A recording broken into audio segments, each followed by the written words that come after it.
Marjorie was a relative outsider amongst the kids.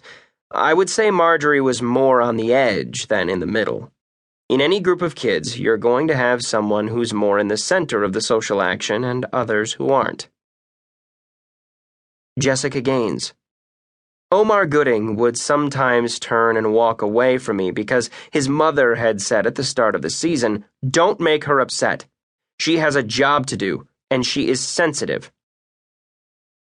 Alistair Gillis. Dressing up like a girl or being half naked or stuff like that. At 15, these are not the things I want to stand out for. It was enough to make things uncomfortable, especially the older I got.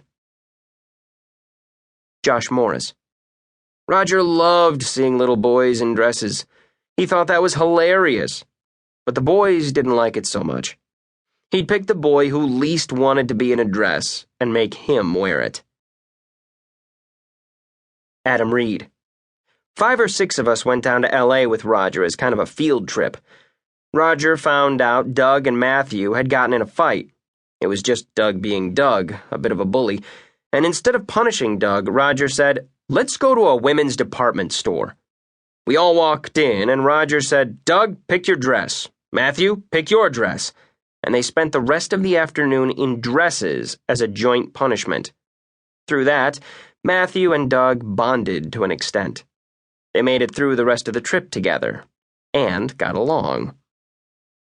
Alistair Gillis. It was probably 84, 85. It was nothing serious. I wasn't really involved. I wouldn't have worn a dress. Roger Price. People do horrible things to kids and make them wear dresses in real life, too. I went to a German school for boys in Switzerland. It was a nice school. Our Dienstmutti, or service duty mom, used to tell us what to wear, brush our hair, bathe us, scrub us 3 times a day in a tub, make sure we did our homework, and pull down our pants and smack our butts occasionally. She kept a dress, a sort of hideous Heidi outfit for bad boys to wear.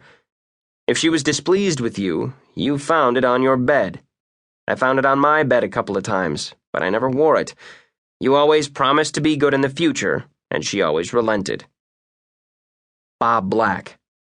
Roger's worldview is that kids and old people are the 2 most discriminated against. That's very Roger. Allison Finelli. What shocked my parents most was when I decided to stop doing it and go to medical school. They expected me to go, be there for 3 weeks, freak out, and go back to liberal arts. It was harder on them for me to make the change to become a doctor than it was for me to go into show business. What parents say that now? Michael Morona.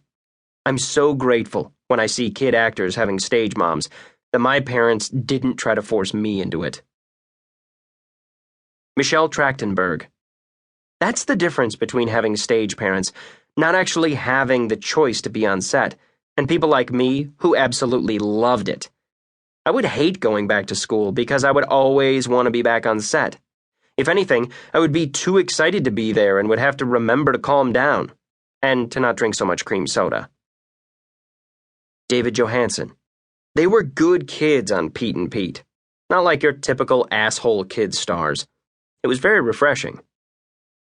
Hardy Rawls. Danny and Michael were incredibly smart kids and knew their scripts. They had to be just as professional as the adults, but also kids on camera, whereas, as an adult actor, I acted like a big kid and got paid for it. Toby Huss. They seemed like little Vikings, those guys. That's how I made that phrase up, actually. Elizabeth Hess. Melissa may punch me in the eye for telling this story, but it is kind of adorable. There was a period of time in the 90s when bustiers were all of a sudden a big deal. Melissa wanted one, and for her 14th or 15th birthday party, I went to this junior's shop and found this cute little bustier. She opened her present from me, and she screamed. She was thrilled and shocked all at the same time. She wanted to kiss me and kill me at the same time. She was so embarrassed and so excited. I think they actually created a storyline from it. Alan Goodman. You know, in one stretch, we did 22 episodes, and I think Melissa asked me for 3 line changes.